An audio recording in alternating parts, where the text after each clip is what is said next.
damai sejahtera yang melampaui akal. Itulah yang menguasai hati dan pikiranmu di dalam Kristus Yesus Tuhan kita. Amin. Bapak, Ibu, Saudara yang dikasihi Tuhan, firman Tuhan yang menyapa kehidupan kita di pagi hari ini, hari Kamis, tanggal 7 Maret tahun 2024, diambil dari kitab Yohanes pasal 6 ayat 63. Mari saya baca buat kita. Rohlah yang memberi hidup, daging sama sekali tidak berguna. Perkataan-perkataan yang kukatakan kepadamu adalah roh dan hidup. Rohlah yang memberi hidup, daging sama sekali tidak berguna. Perkataan-perkataan yang kukatakan kepadamu adalah roh dan hidup. Demikian pembacaan firman Tuhan. Bapak, Ibu, Saudara yang dikasihi Tuhan, firman Tuhan mengajarkan bahwa Allah tak henti-hentinya berseru untuk menjangkau manusia supaya mengenal Dia sebagai Allah sejati, pemberi hidup, karena Dia sendiri adalah hidup. Firman Tuhan pagi hari ini memperkenalkan wujud Allah atau memperkenalkan wujud Yesus Kristus. Yesus Kristus adalah yang berwujud daging dan wujud roh. Jadi wujud Yesus Kristus yang biasa kita sebut berwujud secara fisik, karena Dia berwujud manusia, Dia sama seperti kita, merasa lapar, merasa dahaga, dan Dia sendiri mati, dan Ia pun mati di kayu salib. Dan yang kedua yang mau kita lihat melalui pembacaan firman Tuhan, selain dari Tuhan Yesus Kristus sendiri bersifat atau berwujud secara fisik, Dia juga berwujud secara metafisik atau tidak kelihatan, karena Dia sendiri adalah roh. Dia sendiri adalah Allah kita yang berwujud, yang lahir ke dunia ini menjadi manusia. Dan Dia sendiri menyatakan dirinya bahwa Dia adalah lahir dari Roh Kudus. Jadi mengenai tubuh Yesus Kristus yang tidak kelihatan itu dan berwujud tubuh secara fisik, itu kita lihat melalui pembacaan firman Tuhan di pagi hari ini. Dikatakan rohlah yang memberi hidup, daging sama sekali tidak berguna. Perkataan-perkataan yang kukatakan kepadamu adalah roh dan hidup.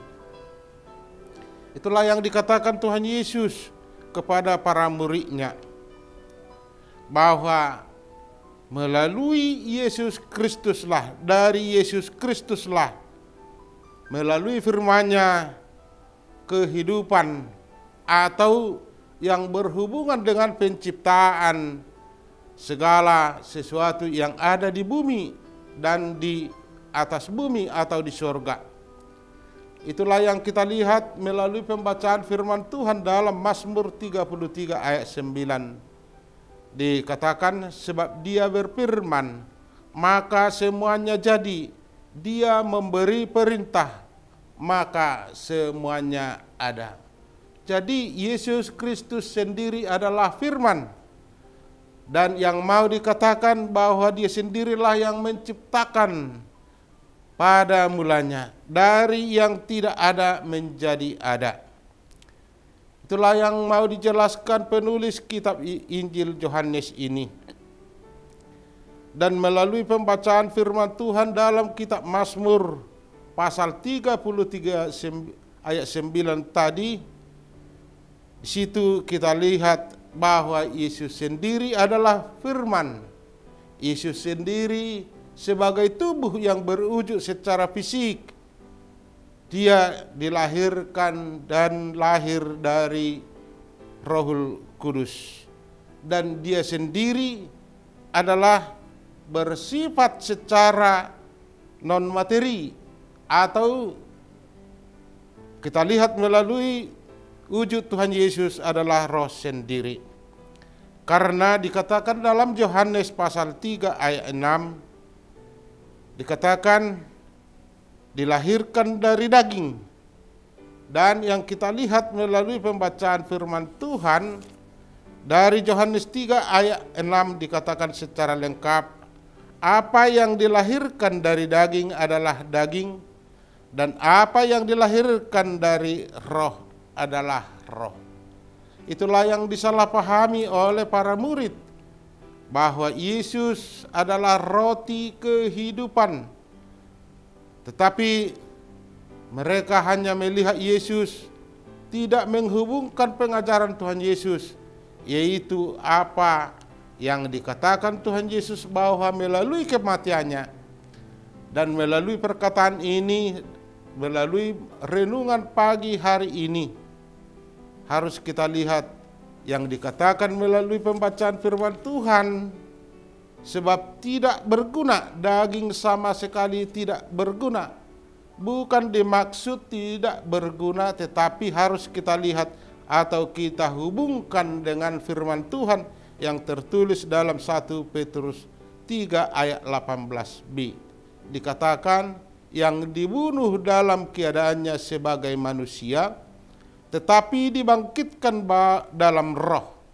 Jadi melalui kematian Yesus yang terbunuh itu, dia mati, tetapi dia merubah kematian itu menjadi sesuatu penampakan kuasa Yesus atau kuasa Allah sebagai firman yang membangkitkan dirinya sendiri, atau melalui kebangkitan Yesus Kristus sendirilah yang dikatakan oleh Paulus dalam imannya. Dikatakan dalam 1 Korintus 15 ayat 42b, dikatakan ditabur dalam kebinasaan, dibangkitkan dalam tidak kebinasaan.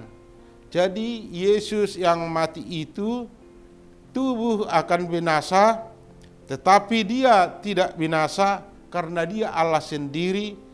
Dia Allah sebagai roh, dan dia akan kembali kepada tempat semula, yaitu surga. Dan pengharapan orang percaya melalui kematian Yesus Kristus, melalui kebangkitan Yesus Kristus, itulah yang dikatakan Paulus dalam Filipi 1 ayat 21, dikatakan, karena bagiku hidup adalah Kristus dan mati adalah keuntungan. Karena bagiku hidup adalah Kristus dan mati adalah keuntungan. Keuntungan yang dimaksud bahwa kita akan dibangkitkan oleh Yesus Kristus melalui kuasa Roh Kudusnya atau melalui kuasa firman-Nya. Kita akan menjadi satu dengan Kristus yang telah bangkit. Percayalah, Kristus itu firman yang maha kuasa. Firman itu adalah Kristus yang lahir menjadi manusia, yang berwujud secara fisik, dan sekaligus dia menampakkan bahwa dia adalah Allah yang berwujud secara roh, yang tidak dapat dibatasi ruang dan waktu. Jadi barang siapa yang percaya kepada Yesus Kristus melalui kematiannya, melalui kehadirannya ke dunia ini secara fisik, dan mempercayai Yesus Kristus adalah Tuhan, adalah Roh. Melalui kepercayaan yang demikian, kita akan selamat. Amin. Mari kita berdoa. Bapa Surgawi, puji dan syukur kami ucapkan di pagi hari ini. Karena berkat kasih setiamu menyertai kehidupan kami. Engkau menyertai kami dalam peristirahatan tidur kami di malam hari ini. Tuhan, di pagi hari ini, pagi hari yang indah ini, kami mendengar sebahagian dari firman-Mu, bahwa Tuhanlah Yesus Kristus yang menjadi manusia, dan melalui Yesus Kristus yang menjadi manusia dan mau menjadi mati untuk kebangkitan-Mu, dan penampakan kuasa-Mu melalui kebangkitan itu bermakna kepada kehidupan kami yang percaya di dalam nama-Mu. Tuhan, melalui firman-Mu yang kami dengar, ingatkan kami selalu supaya kami tetap percaya memanggil nama-Mu, bahwa di dalam kuasa-Mu, firman-Mu yang kami dengar, itu menjadi kehidupan dan kebangkitan hidup kami. Tuhan, berikanlah kepada kami kegembiraan pada hari ini, karena kami percaya Tuhan menyertai kehidupan kami.